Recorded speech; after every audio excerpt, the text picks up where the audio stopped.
రాకేష్ రెడ్డి తెలంగాణ ద్రోహి అనే దాకా ఒక వీడియో బయటకు వెళ్ళింది. అవి గ్రాఫిక్స్ మాయాజాలం వీడియోలు. కానీ దొరికిన నాయకులంతా ఏ విషయంలో అవి గ్రాఫిక్స్ లేకపోతే మార్పింగ్ అని. మా తాత తెలంగాణ, మా ముత్తాత తెలంగాణ, మా తండ్రి తెలంగాణ, నాది తెలంగాణ. వాడేవాడండి? కుటుంబం పేరు చెప్పగలుగుతారా? కల్వకుంట్ల కుటుంబం. సార్ నిజం చెప్పండి అన్న, మనస్ఫూర్తిగా ఎప్పుడైనా సరే ఏ ప్రోగ్రాంలో అయినా సరే ఏ మీటింగ్లో అయినా బీజేపీ నాయకులు జై తెలంగాణ అనే నినాదాన్ని వినిపించాలంటారు. మీ మనస్ఫూర్తిగా చెప్పండి ఒకసారి. 100%. అరే తెలంగాణ అస్తిత్వం అండి. జై శ్రీరామ్ అన్నంత మనస్ఫూర్తిగా జై తెలంగాణ అనలేక దానికి అందరు ఎట్లా అంటాం, మాకేందంటే జై తెలంగాణ మా ప్రాథమికం. జై బీజేపీకి తెలంగాణ రాష్ట్రంలో హిందుత్వం కావచ్చు, సనాతనం అన్న ఒక ఎజెండా పక్కన పెడితే మేము అధికారంలోకి వస్తే ఇది డెవలప్ చేస్తాం, లేకపోతే అధికారంలోకి వస్తే ఇంకో పని చేస్తామని ప్రకటించడం చెప్పలేదు. అంటే మేము అందరం చెప్తున్నాం మీకు అర్థం.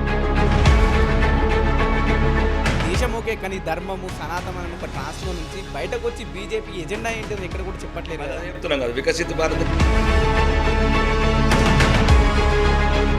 ఇలాంటి వాళ్ళు వస్తే మనం ముగించే ప్రయత్నం చేస్తారా మీరు కూడా, లేకపోతే వాళ్ళ కల్తీ అయిపోతారా? ఇప్పుడు మేము కలితే వయసు కాదు.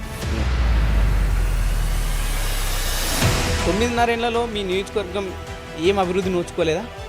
కర్మ ఏదైతే అభివృద్ధి కావాలో 10 సంవత్సరాలకు ఇల్లు కాలేదు. నిర్ణయం దేవుడిది, దేవుడి నిర్ణయాన్ని అంగీకరించాలి అందరూ. జరిగేది దేవుడి నిర్ణయమా బీజేపీ నిర్ణయమా? దేవుడి రూపంలో. రామచంద్రరావు గారు డమ్మీ క్యాండిడేట్, ప్రజలు మోసం చేసుడు, ప్రజల్ని వంచుడు, అబద్ధం. రీసెంట్గా రాజాసింగ్ చేసిన వ్యాఖ్యలు, బీజేపీలో కొజ్జనా కొడుకులు ఉన్నారు, నేను వాళ్ళతో వర్క్ చెయ్యలేను అని బలమైన స్టేట్మెంట్ ఇచ్చిండు. ఆయన ఏమన్నాడు, ఏదో అక్కడ వాళ్ళు ఏదో పాత వాళ్ళు ఏదో అన్నాడు తప్ప ఆయనకు అర్థం. అది ఎందుకు అడుగుపెట్టారు రాజకీయాల్లోకి, వెళ్ళిపోతే బాగుంటుందని బాధపడ్డ సందర్భాలు ఉన్నాయా? ఇప్పటికీ 19 నెలల 1900 సార్లు అనుకున్నా. గెలిచిన మొదటిసారే అంటే ఎందుకు ఏమంటున్నారు రాహుల్ గాంధీ ఏమంటున్నారు, నెక్స్ట్ ప్రధాని అంటున్నారు కాంగ్రెస్ వాళ్ళు, యువ నాయకుడు ముందుని నడిపిస్తారు దేశాన్ని నేను ఒక నినాదాన్ని తీసుకెళ్తాడు. భారత్ జోడో యాత్ర అనుకుంటా తిరగడం జరిగింది. దాంతోపాటు ఒక 2-3 రాష్ట్రాల్లో సక్సెస్ అయినట్టు అనిపిస్తుంది. ఎట్లా చూడొచ్చు? నాకు రాహుల్ గాంధీ గారి ఇష్టం రాజకీయంగా కాదు. ఎక్కడెక్కడ అడుగు పెడితే అక్కడ మటాష్ అవుతుంది.